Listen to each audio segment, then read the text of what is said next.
Buenas tardes a todos, a todas. Muchísimas gracias por acompañarnos hoy en este segundo encuentro del Seminario de Pedagogías por la Memoria.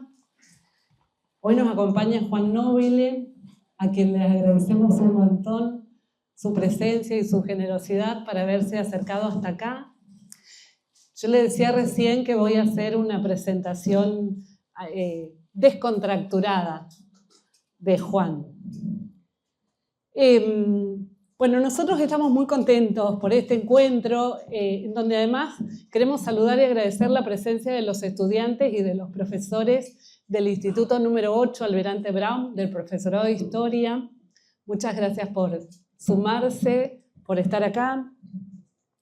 Me parece también que la propuesta es que tengamos una conversación donde podamos pensar nuestra historia reciente, nuestro lugar como docentes, como trabajadores de la educación, y también seguir pensando sobre los múltiples sentidos de lo humano a partir de la reflexión que trae Juan con su experiencia en el campo de la antropología forense.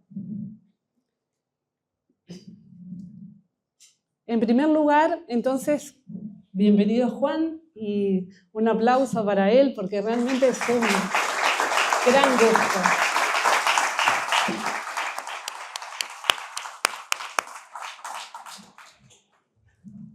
Bueno, en esa presentación yo quería contarles que es difícil hablar de Juan porque lo supera en mucho su condición humana a todas las otras trayectorias profesionales y laborales de las que podamos hablar, que también son muy importantes. Juan dice por ahí, en algunas entrevistas ha dicho que es un apasionado por la búsqueda del sentido de lo humano. Y en eso hay muchas cosas que hablan de esa humanidad presente en Juan y en su tarea. En primer lugar, claro, es antropólogo forense, es integrante del equipo de antropología forense, un equipo que fue nominado al Premio Nobel de la Paz. Entonces ahí en esa personalidad de Juan, en esa faceta, está el arqueólogo, el científico, pero también la persona que se conmueve con cada hallazgo de un resto humano, que no es un acto técnico, la investigación arqueológica y científica, sino que también es un acto de amor, de restitución, de buscar en nuestra historia las razones de tantas ausencias. También Juan dijo alguna vez que parte de su tarea tiene que ver con cuerpos que no tienen identidad, que se ponen en relación con identidades que aún no tienen cuerpo. Y eso me parece también que es una gran metáfora de la tarea del equipo de antropología forense, en este trabajo de ir hilvanando la memoria para ir cerrando esos duelos que todavía algunos son imposibles, y incluso esas historias cerradas todavía tienen obviamente una gran presencia de dolor.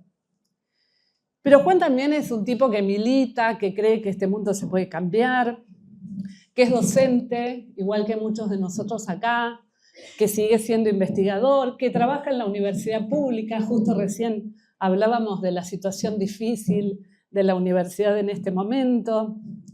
Y hay una faceta que a lo mejor no todos conocen, pero Juan también es músico. No trajimos hoy instrumentos. Bueno, digo, hay un montón de facetas en la personalidad de Juan como para poder presentarlos. Recién hablábamos de que algunos de ustedes a lo mejor escucharon sobre el equipo de antropología forense, pero a lo mejor otros no, porque muchos de ustedes son muy jóvenes y no tienen el deber de saber todas las cosas. Están justamente en un proceso de aprendizaje, de formación. Entonces, la idea de esta conversación es que yo tengo 3 o 4 preguntas para hacerle a Juan y que después podamos charlar entre todos, que quien quiera se acerque o haga su pregunta. No pensamos este espacio como un lugar donde viene alguien y dice un montón de cosas y nada más, sino como un intercambio. Si ustedes quieren tomar nota de cosas que les quedan ahí resonando cuando conversamos y después las quieren abrir al final, me parece que esa es una tarea interesante para poder hacer juntos. Yo voy a empezar con la primera, si te parece. Juan tenía una cuenta, no sé si la tiene todavía, en redes sociales que se llamaba @JuanBuscaHuesos. Y detrás de ese nombre de la cuenta hay, por supuesto, una alusión a la tarea científica y también a esto de ese trabajo específico del equipo, que para Juan, entiendo, también es una elección de vida. Entonces, la primera pregunta era, bueno, ¿cómo llegaste a ese lugar desde la antropología hasta la ciencia forense, hasta el equipo de antropología forense? Buenas tardes, compañeras y compañeros docentes y compañeras y compañeros futuros docentes, ¿no? Soy docente también de institutos superiores del profesorado de historia cerca de mi pueblo, en Frailes Beltrán. Así que tenemos mucho en común también, ¿no? Bueno, la antropología forense, ¿cómo llegué? Primero una breve reseña de cómo surge el equipo argentino de antropología forense. La antropología forense en Argentina surgió en 1985 y no fue por un desarrollo intrínseco de la antropología, de su lugar interno y crecimiento interno desde los conocimientos de la antropología aquí en Argentina, sino que fundamentalmente fue a partir de una demanda de familiares de personas desaparecidas. Concretamente, en 1985, en ese momento Madres de Plaza de Mayo le preguntaba a los contextos e instituciones científicas de la República Argentina si se podía identificar a partir de los restos óseos. Esa era la pregunta concreta que se hacían, que durante todo el periodo de la dictadura cívico, empresarial, eclesiástica, militar, se lo habían negado. Y a partir de ahí, bueno, era este tipo de consulta la que generaba la posibilidad o no de poder darle alguna respuesta. Porque implicaba básicamente que ellas no tenían ningún tipo de conocimiento acerca de lo sucedido con sus familiares desaparecidos, ¿no? Y acá quizás la primera palabra que vamos a interpretar es la palabra desaparecido. La desaparición es lo más trágico quizás que le puede ocurrir a una familia, porque precisamente es una palabra que no tiene significante, ¿no? No podemos representar nada a partir de esa palabra desaparecido. Nos constituimos como el ser y el no ser, pero el desaparecido queda en el medio. Entonces, la familia, los familiares de una persona desaparecida quedan en un interrogante permanente, en la imposibilidad de determinar si está vivo, si está muerto, en la imposibilidad de poder hacer el duelo de ese familiar y en tratar de dar alguna respuesta acerca de si está vivo, si está muerto, cómo buscarlo, dónde buscarlo y de qué manera, ¿no? Y todas esas preguntas hacían los familiares. En 1985 era un periodo muy complejo para que alguna institución de Argentina pudiera darle alguna respuesta. Madres convoca a un antropólogo forense que estaba trabajando en Guatemala, Clay Snow, y era un militante de derechos humanos, que él identificaba restos, tuvo que trabajar en identificación de restos de soldados desaparecidos y estaba trabajando en desapariciones en la guerra civil guatemalteca, que había dejado cerca de 100.000 desaparecidos, ¿no? Él viene inmediatamente a la Argentina, trabaja concretamente sobre 2 cuerpos que habían sido entregados a los familiares, pero que no se los habían dejado ver. Le dicen, esta es tu hija, aquí está tu hija, no la podés velar, no podés ver el cuerpo, la tenés que inhumar inmediatamente. Esta madre se había enterado como a los 6 meses que le entregaron el cuerpo de su hija que no sabía que su hija estaba embarazada cuando la asesinan, ¿no? Entonces le pregunta a Clay Snow concretamente, primero si era su hija los restos que estaban dentro de ese féretro, ¿no? De ese cajón. Y la otra pregunta que le hace a Clay Snow era si había dado a luz la hija, si a partir de los restos esqueletales se podían responder esas preguntas. puede responder a las dos preguntas. Lo primero que le dice a esta madre era que los restos correspondían a su hija, y la segunda respuesta que les da es que era abuela, que había dado a luz su hija, ¿no? Entonces, bueno, a partir de ahí se abre otro interrogante en el sentido de que muchas mujeres secuestradas embarazadas habían dado a luz en cautiverio, en centros clandestinos de detención, y habría otra pregunta que era que había que buscar nietos también, que estaban en ese momento desaparecidos o con otras identidades. La antropología ahí podía dar cuenta de que a partir de los restos esqueletales se podía identificar y que básicamente lo que había que hacer era formar un equipo en Argentina que diera respuestas a eso, y en ese momento varios estudiantes de antropología de Buenos Aires, las carreras de antropología habían estado cerradas, la mayoría de ellas durante la última dictadura cívico-militar, y en ese momento, 85, se empezaban a reabrir y varios estudiantes deciden conformar ese equipo dirigido por Clay Snow, que va a ser el que va a comenzar con las labores de la antropología forense.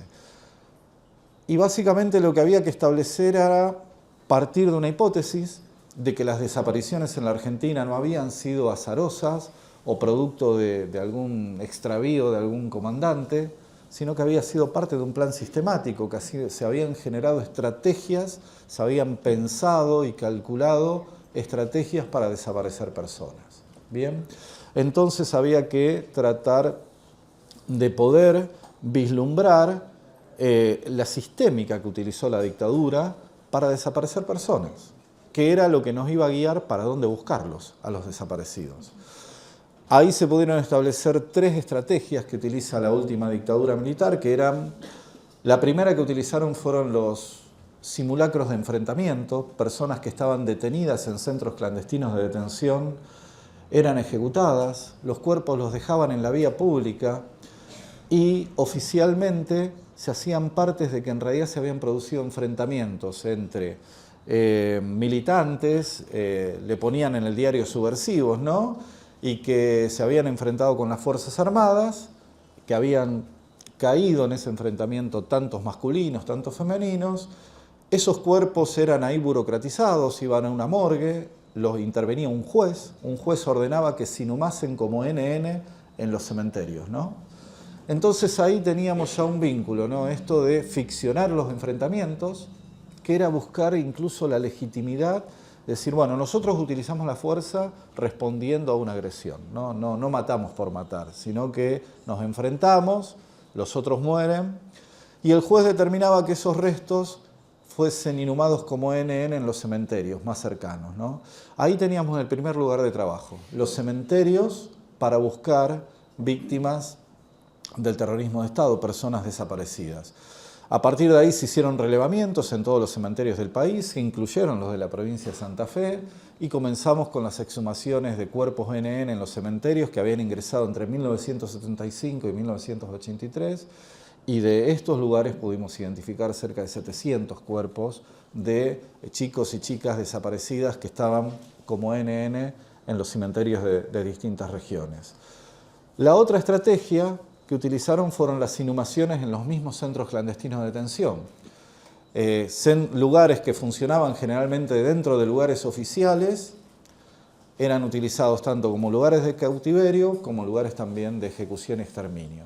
Entonces, bueno, ahí lo que teníamos eran fosas de inhumación directamente clandestinas. Como evidencia de esto tenemos acá cerca Campo San Pedro, donde varios de nosotros vamos a ir mañana a visitarlo, ¿no? Un campo que hay menciones que funcionó como lugar de detención y donde se hallaron fosas de inhumación clandestinas, ¿no? De víctimas que habían estado en centros clandestinos de la región, sobre todo de uno de la Calamita, ¿no? En Granadero Baigorria, acá en Santa Fe. Y otra estrategia que utilizaron fueron los vuelos de la muerte, con la particularidad de que algunos cuerpos de víctimas de vuelos de la muerte habían aparecido, algunos cuerpos de ellos en las costas de Argentina y de Uruguay, y esos cuerpos se inhumaron como NN en los cementerios, ¿no? Entonces se pudieron recuperar esos cuerpos, algunos cuerpos de víctimas de vuelos de la muerte.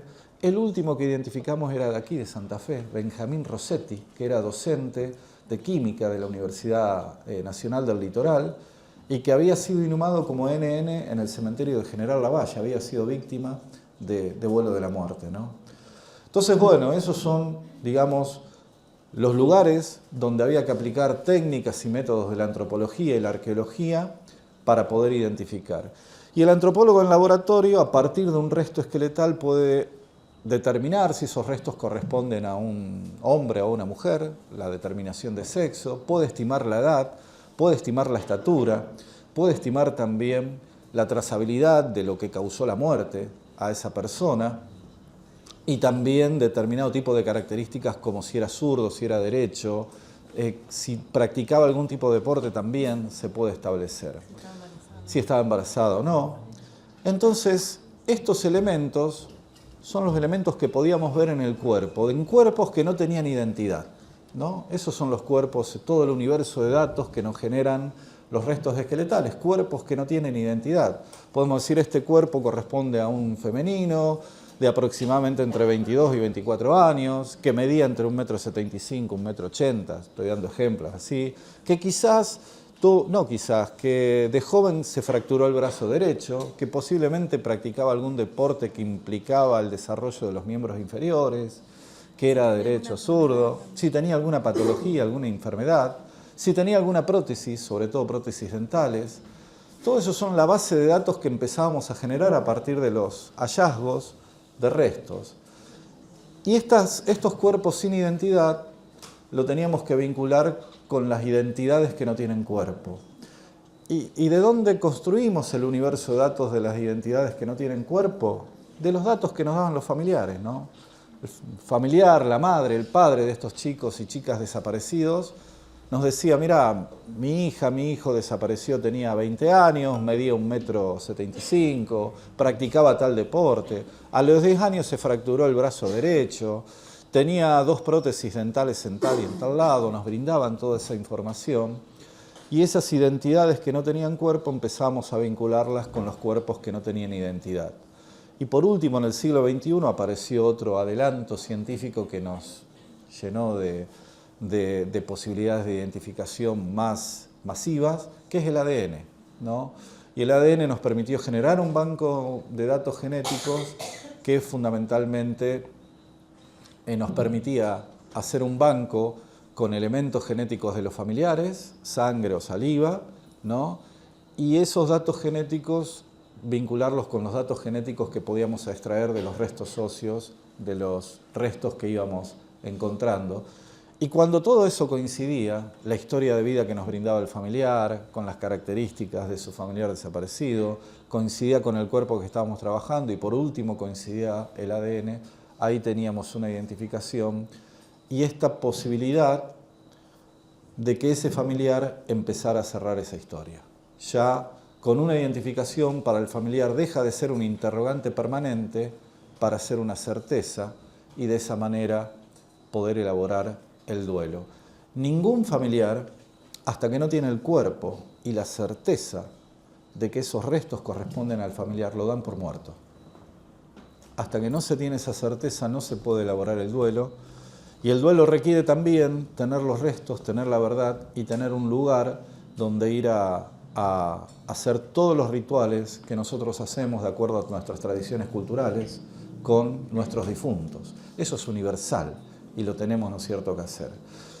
A partir de todo este trabajo que yo venía leyendo siempre del equipo argentino de antropología forense, en el año 2003, cuando se empiezan a derogar las leyes de obediencia a vida, punto final, y el equipo empieza a requerir una gran cantidad de trabajos a nivel nacional e internacional, ahí me convocan como arqueólogo, soy docente de la Universidad Nacional de Rosario, empiezo a hacer mis primeros trabajos de antropología forense en el año 2003 y a partir de ahí consideré que lo que más me cerraba de haber sido antropólogo era dedicarme a lo forense y poder trabajar, ¿no es cierto?, en la búsqueda de restos y en la identificación y en la restitución de esos restos.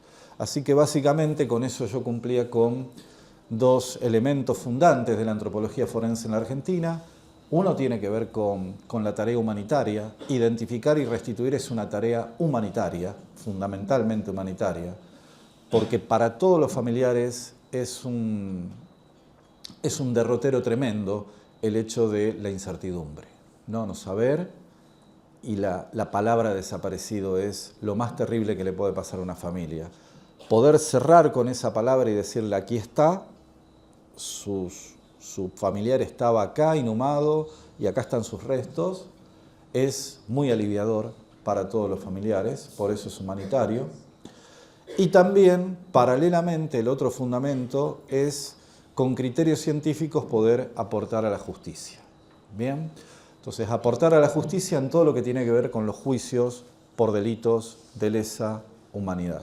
Entonces, desde el año 2023 buscamos, encontramos, excavamos, exhumamos, identificamos, restituimos y también paralelamente declaramos en los juicios que se llevan adelante en la República Argentina por delitos de lesa humanidad, que más que nada lo que expresamos ahí son dos elementos que son fundamentales, ¿no?, para entender un poco el terrorismo de Estado. El primero, que los restos que estamos encontrando generalmente están en instituciones oficiales. Eso es una dimensión muy oscura del terrorismo de Estado. Los centros clandestinos de detención, las fosas de inhumación clandestina, están en lugares oficiales. O sea, es como que en un ministerio ocultemos cuerpos de gente que nosotros asesinamos. Es algo muy macabro, si se quiere, ¿no? La Perla, Campo San Pedro, la Comisaría Cuarta aquí de Santa Fe, eran lugares oficiales que contenían clandestinamente, violando todo tipo de derechos humanos, ¿no? Entonces, bueno, ya eso es un elemento y una evidencia del terrorismo de Estado.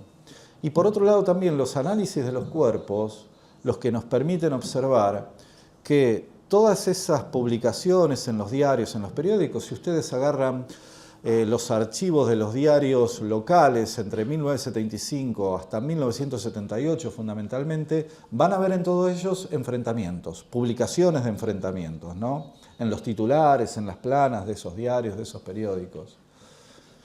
Y lo que podemos demostrar a partir del análisis de los cuerpos, que la mayoría de eso que decían enfrentamientos en realidad eran ejecuciones.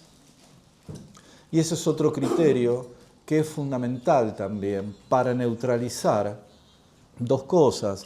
Cualquier tipo de discurso que pretenda decir de que esto fue una guerra. No fue una guerra. Fueron violaciones sistemáticas a los derechos humanos y están las evidencias científicas. No lo estamos diciendo de un posicionamiento político. Lo estamos diciendo desde un análisis de los restos que estamos analizando.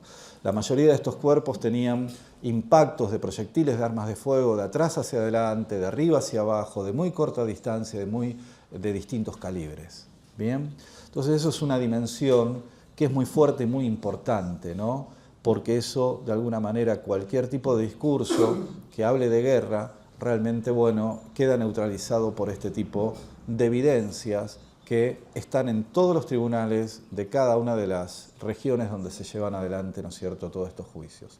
Así que bueno, desde el 2023 nos remitimos a la antropología en todo lo que tiene que ver con su carácter humanitario, científico, para identificar y restituir y para también brindar elementos a la justicia que permitan dimensionar todo lo que fueron los delitos de lesa humanidad en la República Argentina.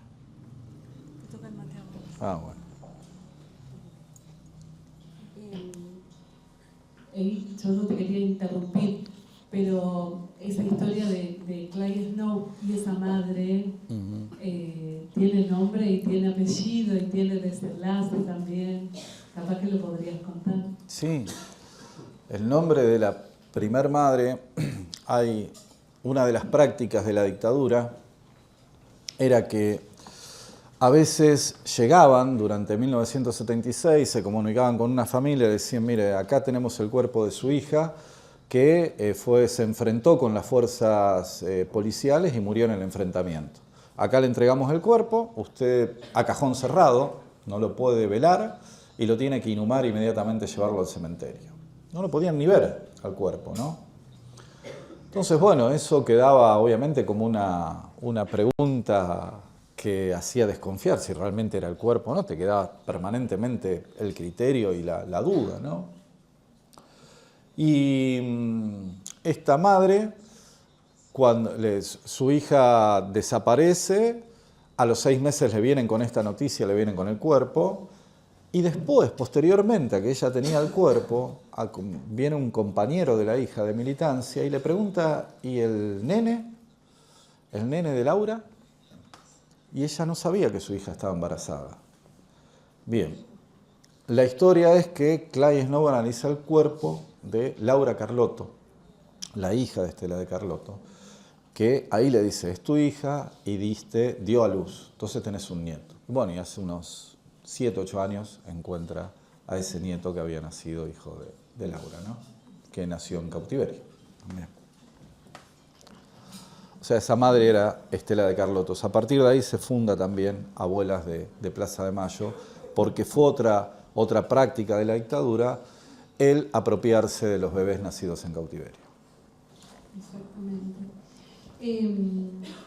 Vos ahí estabas mencionando recién el aporte que hace la antropología forense por ahí a la justicia, pero también a revisitar y a repensar con qué fuentes se escriben las historias, digamos, en general. Lo digo porque soy profe de historia, hay muchos alumnos del profesorado también, y también en la docencia enseñamos sobre esto, y la antropología viene a proponer otro tipo de fuentes para poner, digamos, en tela de juicio estos relatos oficiales tan hegemónicos, tan negacionistas. Recién hablabas también de determinados sitios, y es insoslayable en este momento mencionar a La Perla y ese acontecimiento tan cercano ahora, tan cercano al 24 de marzo, y que tantos elementos nos dio para discutir en este contexto tan negacionista por qué decimos 30.000 desaparecidos. Bien. Sí, en cuanto a los documentos que trabaja, fíjense qué ironía puede ser decirse, ¿no? La antropología en realidad surgió, bueno, a finales del siglo XIX, precisamente como la ciencia que iba a abarcar los pueblos sin historia. Ese era el objetivo, los que no escribían, los que no generaban documentos escritos, ¿no? En esa división de las ciencias tradicionales estaba la sociología, dedicada a las sociedades complejas industrializadas, la historia, a todo lo producido por el hombre a través de sus documentos escritos, y la antropología, ese resto del mundo no occidental, que precisamente no escribía. Por eso le llamaban los pueblos sin historia, ¿no? Y básicamente en esta parte, si bien es una historia muy reciente, una de las estrategias que desarrolla la antropología es el trabajo de campo y a trabajar sin documentación escrita, fundamentalmente, ¿no? Entonces, bueno, toda la primer parte es la entrevista oral, lo que hoy se podría llamar la historia oral, o lo que básicamente hacen los antropólogos sociales de poder entrevistar, ¿no? Y ese es un material documental que es fundamental. Y después bucear también por todo lo que tiene que ver con el poner, tensionar con el hallazgo de restos materiales, tensionar los documentos, ¿no? O sea, los documentos, por ejemplo, hablaban de enfrentamientos, ¿no? Siempre enfrentamientos. Y eso es muy interesante porque se utiliza mucho en lo que llamamos arqueología histórica, ¿no? El resto material tensiona lo que oficialmente se estaba dando como una mención de una verdad, concretamente, ¿no? Entonces decir, bueno, nos ha tocado en arqueología histórica y compañeros que trabajan en arqueología histórica excavar fortines, por ejemplo, ¿no? Fortines de fines del siglo XIX. Entonces ahí venían los datos oficiales que mandaban tal cosa, que había tal... Bueno, y cuando excavan esos fortines se encuentran una dimensionalidad material que contradice todos esos documentos. Nuestra dimensionalidad material contradice los documentos oficiales que hablaban básicamente de enfrentamientos y que hablaban también los documentos oficiales de un desconocimiento total de lo que pasaba con los desaparecidos. Generalmente las Fuerzas Armadas o las respuestas oficiales cuando una madre iba a preguntar en distintas instituciones oficiales si conocían el paradero de su hijo o de su hija, esas fuentes oficiales le decían oficialmente no, y le mandaban documentos. Respondiéndole documentalmente, no sabemos del paradero de su hijo. Y después encontramos los restos de su hijo, de su hija, en ese lugar que había funcionado como un batallón, como un centro clandestino de detención, dentro de un lugar oficial. Entonces, bueno, la materialidad muchas veces tensiona esos documentos que son escritos muchas veces por la hegemonía, ¿no? Yo también pensaba que el recorrido del equipo de antropología forense es como impresionante, porque entre las cosas que encontraba, ¿sí? Podríamos decir que anduvieron desde el África hasta el Paraná, porque el trabajo del equipo incluyó investigaciones en términos de lo sucedido en el marco del apartheid en Sudáfrica, la intervención también con los estudiantes de Ayotzinapa en México, en muchas otras dictaduras genocidas, en las Islas Malvinas, con la identificación de los soldados enterrados como NN, recién hablamos de La Perla, también en casos de lesa humanidad con causas que tienen que ver con pueblos originarios, tanto en Rincombomba como acá en Santa Fe hay dos casos, claro, San Antonio, San Javier, y me está faltando el sitio donde está el memorial, que no me estoy acordando el nombre. Napalpí. En Napalpí. O sea, es como enorme la trayectoria del equipo de antropología forense. Y frente a esa situación también, en tu caso, como parte del equipo, de todo ese contexto enorme de intervenciones en muchos lugares, con este mismo objetivo, también hubieron intervenciones muy cercanas que no tienen que ver con específicamente esas causas y yo te quería preguntar, aparte de todas las que nombramos, si querés hablar de ellas, por la intervención del equipo de antropología forense en el caso de Paula Perazzi. Paula Perazzi era una joven de 34 años que fue desaparecida, estaba embarazada. Durante mucho tiempo se esperó justicia, el caso involucró complicidades económicas, políticas, policiales, se produjo en San Lorenzo, y el equipo ahí intervino en un contexto totalmente diferente, porque no era un crimen de lesa humanidad, porque era un contexto democrático, no era en el marco de una dictadura, tenía que ver con un femicidio, con trata de personas probablemente. Digo, para que pensemos también la versatilidad que tiene el equipo de antropología forense en los casos en los que interviene. Sí, vamos a... Montón. Un montón. No, sí, el equipo a partir de, fundamentalmente en Argentina, en los comienzos del equipo y la mayor trayectoria que tiene Argentina tiene que ver con víctimas de terrorismo de Estado de la última dictadura, ¿no? Pero a partir de ahí empezó a ser convocado, a partir de desarrollar estrategias, técnicas, metodológicas por tribunales internacionales de derechos humanos, que nos han llevado a trabajar en distintas partes del mundo que lamentablemente tienen miles de víctimas producto de distintos tipos de violencia, ¿no? En África con violencias interétnicas, genocidios. En México en los últimos 10 años tiene cerca de 120.000 desaparecidos, vinculados a cuestiones tanto de migrantes de países centroamericanos que quieren ir a Estados Unidos y quedan en México, que porque se vinculan, son captados por carteles de narcotráfico, ¿no? Lo que es una cosa terrible y es un lugar donde permanentemente estamos trabajando. Tenemos una oficina, concretamente, en México, ¿no? ¿En Ciudad Juárez intervinieron? Hemos intervenido en Ciudad Juárez, en Ayotzinapa, en lo que tiene que en Iguala, ¿no? Que es la ciudad donde desaparecieron los estudiantes de Ayotzinapa. Y son contextos que, por un lado, comparten, digamos, la masividad, ¿no?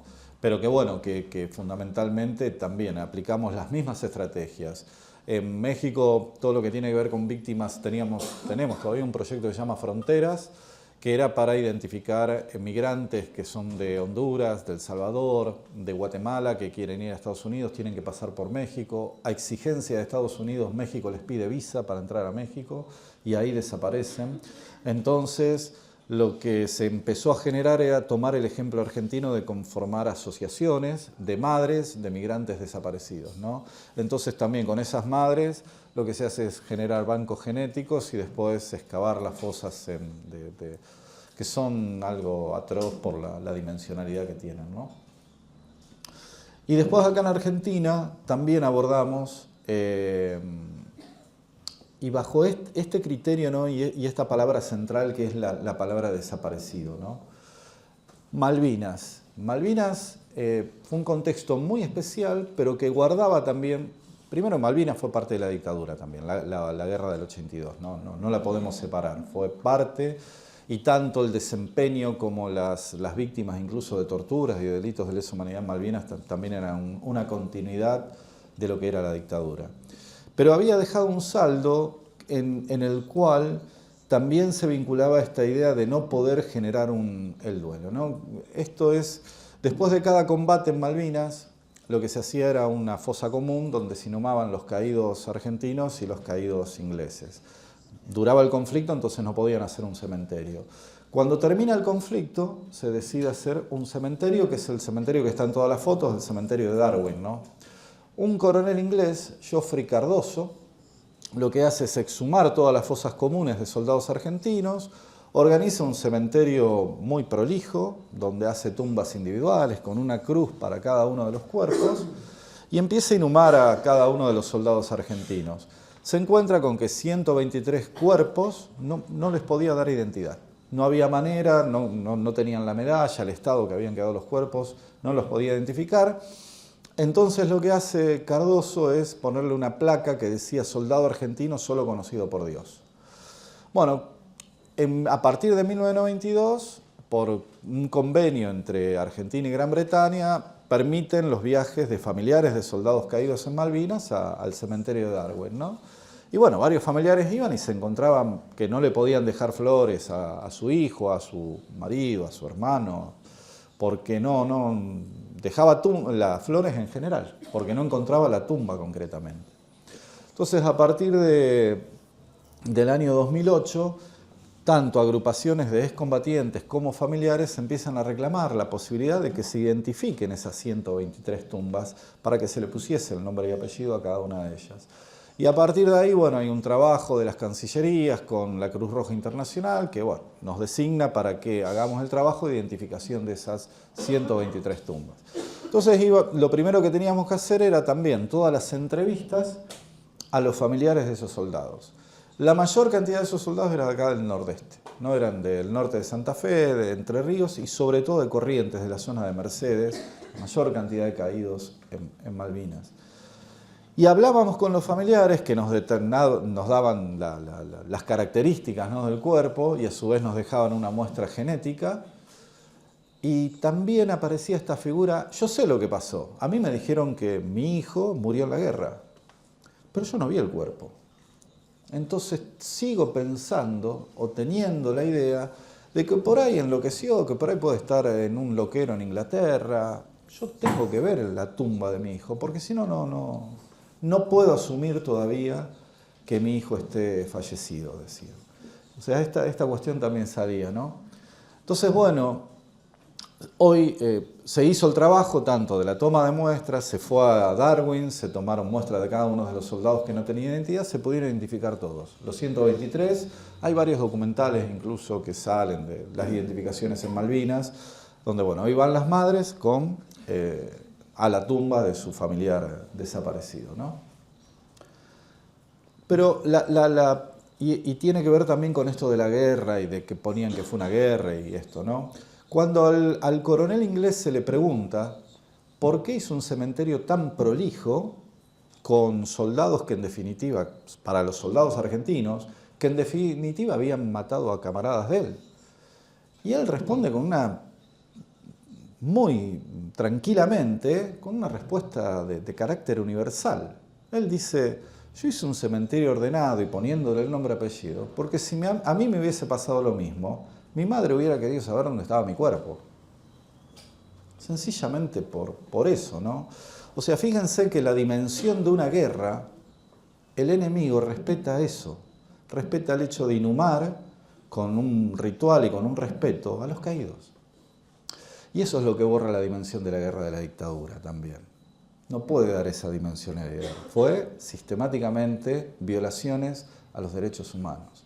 Esa es la contraparte que nos enseña, digamos, esto que hizo un coronel de inglés en relación a los cuerpos de los caídos. Bien, le dio la humanidad y le dio el respeto que ellos necesitaban, ¿no?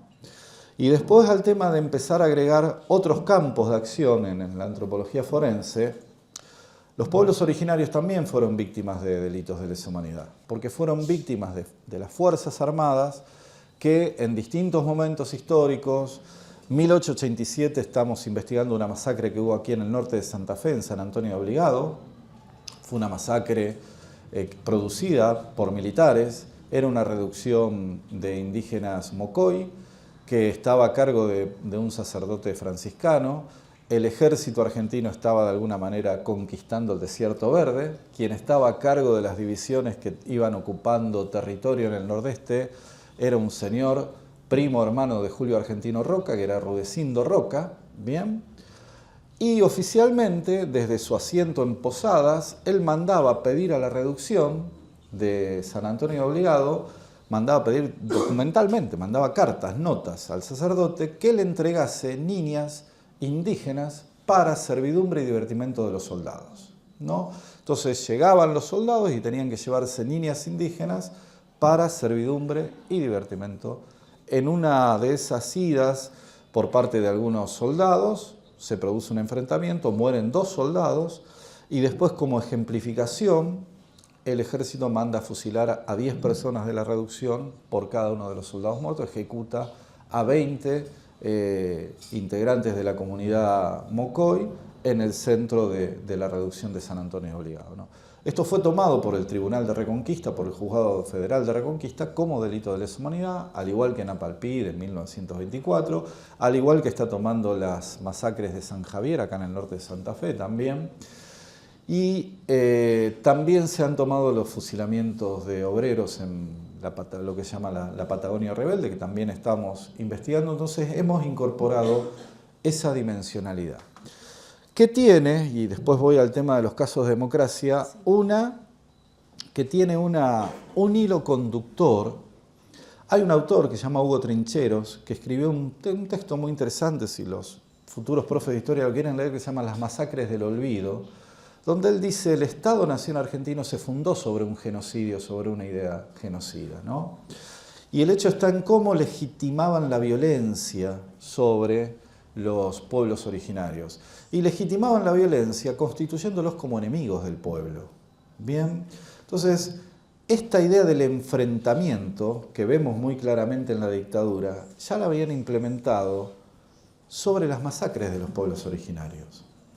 Napalpí fue una matanza, les tiraban químicos desde un avión, los hacían salir y los esperaban con ametralladoras, murieron más de 500 personas ahí.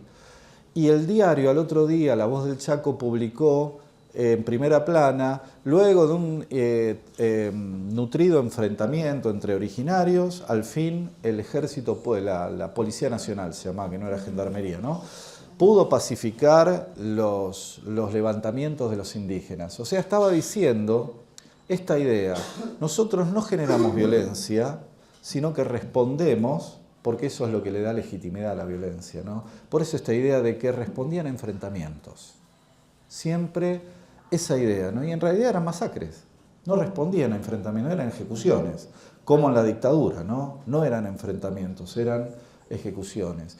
Entonces ahí hay, por lo menos de parte de una formación de las Fuerzas Armadas, de la parte más hegemónica y que tradicionalmente siempre respondió a las grandes oligarquías argentinas, siempre está esa idea de ficcionar los enfrentamientos para legitimar su violencia, ¿no? Y ya lo venían implementando desde las conquistas de la Patagonia, que le llamaban del desierto, ¿no?, y del desierto verde, de los desiertos. Y la dictadura también dejó, y acá voy con las desapariciones en democracia, dejó también otro elemento que, si bien es incomparable lo que son las dictaduras, las estructuras desaparecedoras de la dictadura, ¿no?, como plan sistemático de desaparición, siguen desapareciendo chicos y chicas en democracia. Y hay un elemento que encontramos, o sea, partimos de la idea que para sostener el estado desaparecido de una persona tiene que haber una estructura desaparecedora. Nadie hace desaparecer solo a otra persona. Siempre, si se sostiene en el tiempo, es porque hay elementos estructurantes que quieren sostener esa idea de que esté desaparecido. Y los desaparecidos en democracia ahí hay un hilo conductor con los de dictadura, que es que la dictadura lo que pretendió siempre era poner en duda la conducta de las víctimas, ¿no? El desaparecido para el común era, y en algo andaba, dicen que andaba con la guerrilla, andás a ver qué pasó, pero por la duda no te metas. Y cuando vemos los casos de desaparición en democracia, la violencia institucional siempre ha actuado con la primera hipótesis que en vez de salir a buscar a esa persona desaparecida, durante un tiempo extremadamente largo, lo que hace es poner en duda la conducta de la víctima. Y lo primero que le dice a los padres es, en estos casos, vos mencionaste Paula Perazzi. ¿Saben lo que le dijo un juez al padre de Paula Perazzi cuando él ya hacía una semana que estaba desaparecida la hija? Y si de algo un familiar está seguro es que cuando ocurre algo raro en la cotidianidad de un familiar, ya sabe, si no me escribió, no dijo nada, acá pasó algo grave. El juez le dijo, quédese tranquilo Perazzi, que yo ya tengo información de la policía, que su hija era media torranta, ¿no? Entonces ya va a aparecer, seguramente está con alguno de sus amantes y por algo. Esa es la hipótesis que tenía el juez, que ya iba a aparecer, y hace 15 años que mantiene esa hipótesis. Paula era madre de un chiquito de 3 años y uno de 6 años. Bien, una chica de clase media que vivía en el centro de la ciudad de San Lorenzo. Cuando desaparece Luciano Arruga, un caso del año 2013, que también intervenimos, el juez le dijo lo mismo a la madre, un menor. Y tu pibe, dice, es un ladronzuelo, anda con banda, debe estar con la bandita robando por ahí, seguramente ya va a caer, lo van a detener en cualquier momento o te va a aparecer muerto, dice, en una zanja, pero ya va a aparecer. Y lo tuvieron 4 años desaparecido hasta que lo pudimos ubicar e identificar. ¿Bien? Fue muy... por eso digo que también esa idea de poner en duda la conducta de la víctima es parte de las estructuras de la violencia institucional. ¿Bien? Hubo un caso muy difundido porque dio la casualidad que era una casa lindera a la casa de Gustavo Cerati, ¿no? Entonces Gustavo Cerati era como, claro, Entonces apareció un cuerpo de un chico que había desaparecido en el año 1986, ¿bien? Que iba a la escuela, estaba en 5º año el pibe ese. Y, bueno, los albañiles haciendo un trabajo en la medianera, bueno, encuentran restos óseos, llaman a la policía, bueno, y nos toca intervenir, vamos. Y lo primero que veíamos era parte del uniforme escolar, y ya más o menos íbamos viendo alguna cuestión de hipotetizar sobre qué tiempo se había podido producir, y nos imaginábamos la década del 80 porque en esa época, que yo los tenía, yo no, pero había amigos míos que tenían eso, habían salido unos relojes que eran relojes calculadora, ¿no? Venían el reloj y abajo la calculadora, y eran ideales para hacer los machetes o las pruebas de matemáticas, venían bárbaros. Entonces, disculpen los profes de matemática, ¿no? Pero que estoy dando algunos tics que teníamos en el año 80, los que estudiamos, ya prescribieron todos esos delitos, así que bueno. Claro, venía bárbaro porque tenían hasta calculadoras tipo científica, entonces cuando tomaban cuestiones de trigonometría, todo eso, ya tenía hacia las cuentas ahí, ¿no?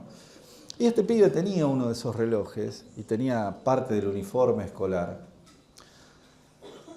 Y da la casualidad de que un periodista de Página 12, que conocía a uno, es amigo de uno de los integrantes de nuestro equipo, dice, che, vos sabés que cerca de ahí yo era compañero de escuela de un pibe que desapareció en el 86, que iba a la escuela con nosotros y nunca más se lo vio. Claro, y este periodista no sabía nada de las características del cuerpo que habíamos encontrado. ¿Y qué edad tenía el pibe? Y 16 años, 17 tenía la edad. Y ahí, claro, todas esas características coincidían con esto. Por este periodista llegamos a la madre de ese pibe desaparecido. Cuando preguntamos, ¿usted denunció la denuncia? Sí, pero nadie me dio pelota, dice.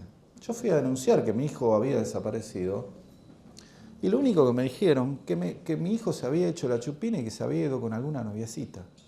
Eso es todo lo que hicieron. Estuvo desaparecido 40 años, 41 años. Entonces, bueno, esas son las cuestiones que generan también estas violencias institucionales. Para esa madre el pibe murió el año pasado.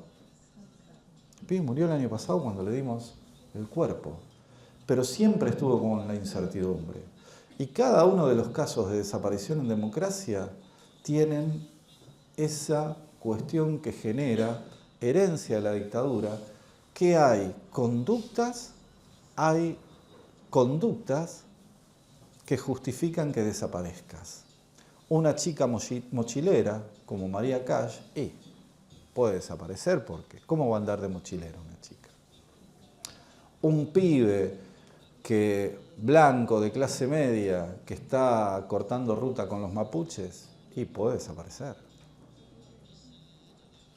Entonces, esa poner en duda es como que pretende neutralizar cualquier tipo de apoyatura social, ¿no? Y el reclamo. Y también esto se vincula con otro elemento que también teníamos en dictadura. Ante todos los casos de desaparición en democracia, Paula Perazzi, Luciano Arrugo, María Cash, Daniel Solano, Julio López, todos esos casos de desaparición en democracia, para que la justicia investigue, hay una demanda social. Tiene que haber una marcha social reclamando justicia que sea masiva, ¿no es cierto?, y que interpele a las instituciones que deben actuar.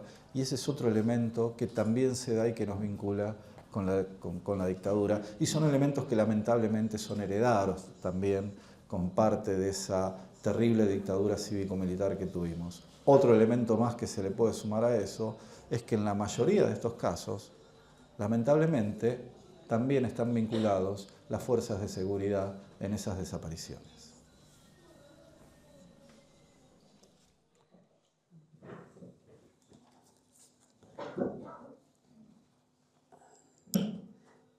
Para mí esta es la última y dejo a que los que están presentes hoy quieran conversar con Juan y abrir otras preguntas.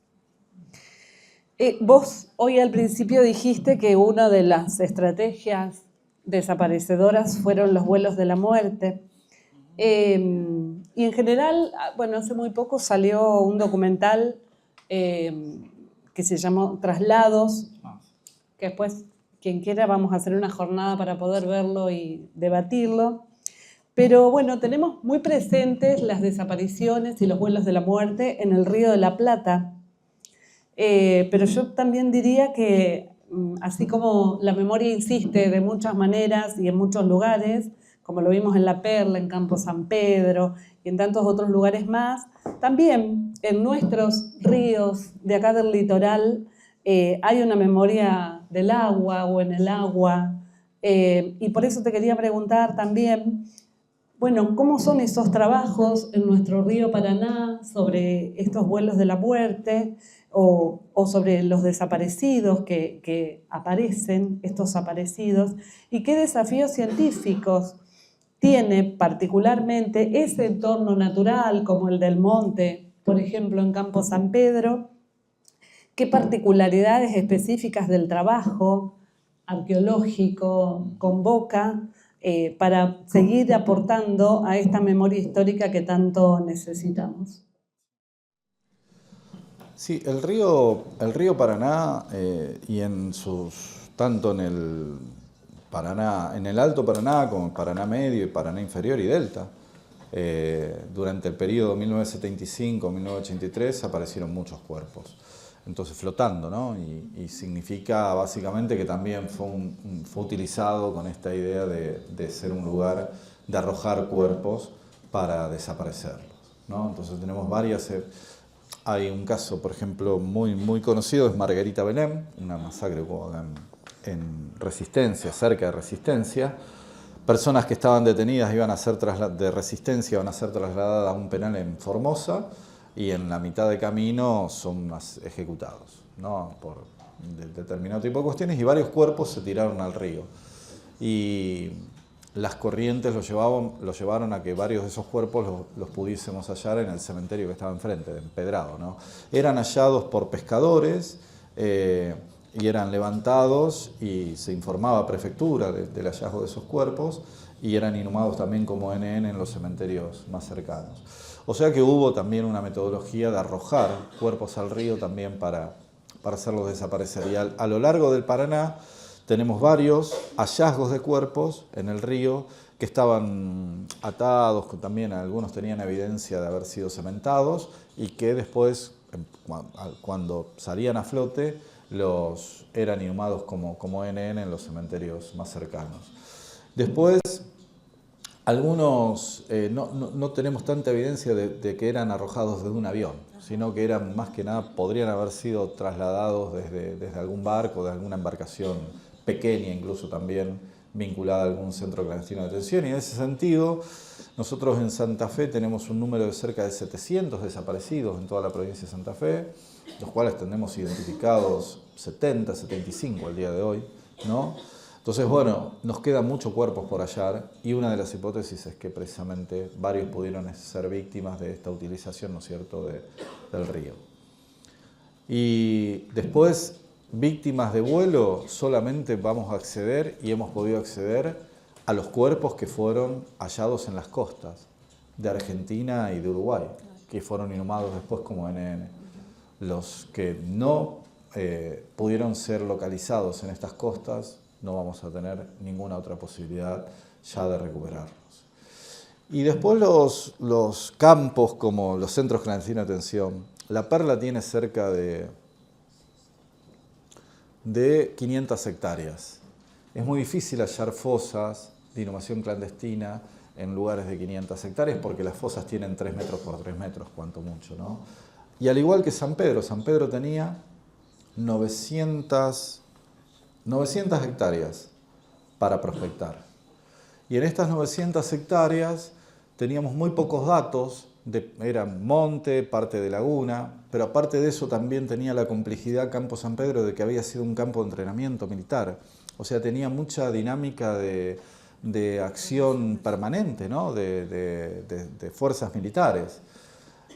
Y también esto de que nosotros buscamos rasgos en el terreno que te permitan vincularlo con la posibilidad de hacer una fosa, ¿no? Y la práctica militar requiere de permanentes excavaciones, ¿no? Excavaciones para pozos de zorros, para trincheras, para todo lo que hacen la práctica militar, ¿no? Entonces tenía esa complejidad. Entonces, bueno, fueron trabajos muy costosos para poder ubicar fosas, ¿no? Hay estrategias que le llamamos estrategias de prospección arqueológica, que tienen que ver con leer el paisaje, leer las distintas variedades de vegetación, leer las ondulaciones del terreno, y eso nos llevó para encontrar una fosa, bueno, primero toda la investigación que habían hecho los organismos de acá, ¿no? Que eran investigaciones muy minuciosas, muy buenas, que aportaron datos excelentes, ¿no? Sobre todo un puestero que había en Campo San Pedro, ¿no? Que sobre todo él daba un dato de que faltaba mucha cal cada vez que algo hacían ir, entonces buscábamos rasgos de cal también en el terreno, y nos llevó 7 meses, 12 horas por día, todos los días, ubicar una de esas fosas. Después de prospectar cerca de 200 hectáreas, pudimos dar con una de estas fosas que contenía 8 cuerpos. La Perla nos llevó 20 años poder ubicarlas, pero tanto en La Perla como en Tucumán tenemos otra complejidad más. Tanto en La Perla como en el Batallón de Arsenales Miguel de Ascuena de Tucumán, en el año 1979 vino a Argentina una Comisión Interamericana de Derechos Humanos que quería revisar los distintos lugares que habían mencionado algunos exiliados que decían, bueno, en Argentina hay centros clandestinos de detención, hay fosas de inhumación clandestina. Estos exiliados daban datos a periodistas extranjeros que impulsaron varias investigaciones y no. En el 79 viene esa Comisión Interamericana y lo que hacen es tratar de hacer arqueología, los militares, ¿no? Y exhumar esas fosas y sacar el grueso de esas fosas y trasladar el grueso de los cuerpos a otro lugar. Y La Perla es eso. Nos permitió hallar la fosa el hecho de que hayan hecho tanta actividad sobre la fosa, porque pudimos encontrar fotografías aéreas del 79 que daban cuenta de un área de muchísima remoción y que eso es lo que nos llevó a poder dar con estos hallazgos. A su vez, el hecho de que estos hallazgos eran fragmentos de restos, ¿no? Porque habían sido exhumados, el grueso del cuerpo había sido exhumado por retroexcavadoras que habían llevado en el año 1979. Entonces lo que encontramos son fragmentos, pero que la posibilidad genética, ¿no? Si logramos extraer ADN de esos restos, lo podemos comparar con el banco de datos genéticos y podemos identificar y restituir. Pero esa práctica también fue realizada, tratar de borrar evidencias, ¿no? Entonces en el año 79, cuando vino esta Comisión Interamericana de Derechos Humanos, destruyó varios centros clandestinos de detención, como la Mansión Seré, como el Campito en Campo de Mayo, y también exhumó fosas de inhumación clandestina por las dudas, en alguna visita, algún testigo hubiera mencionado algún posible lugar de inhumación clandestina y en el 79 a la Comisión Interamericana se le hubiese ocurrido excavar alguna de esas fosas para dar cuenta, ¿no es cierto?, de esto. Misma metodología la dictadura chilena, Sí. que también removió fosas y gracias a esas remociones se encontraron los restos óseos de los desaparecidos. Sí, sí, exactamente. Las dictaduras compartieron, sudamericanas, ¿no? Compartieron un tiempo y un plan que estaba acordado también, ¿no? Estaba acordado y mandado. El plan Cóndores, el plan Cóndor, que se llamó también con un sistema diseñado por las escuelas de las Américas que quedaban en Panamá, que eran cursos que dictaban precisamente militares norteamericanos y militares franceses que habían implementado todas estas metodologías de secuestro, tortura, desaparición ya en Indochina, en Argelia, ¿no? Y ellos escribían sobre lo que iba a ser la guerra moderna y describían que las metodologías para combatir a esos enemigos subversivos, ¿no?, tenían que ver con el secuestro, la tortura, la delación, la desaparición de cuerpos, ¿no? Entonces todo esto estaba en manuales. En los manuales que se daban en la década del 60 en el Colegio Militar de la Nación, había materias que se llamaban lucha antisubversiva y planteaban estas estrategias, ¿no? Bajo la doctrina de seguridad nacional. Bajo las doctrinas de seguridad nacional, que bueno, todo lo contrahegemónico hay que desaparecer.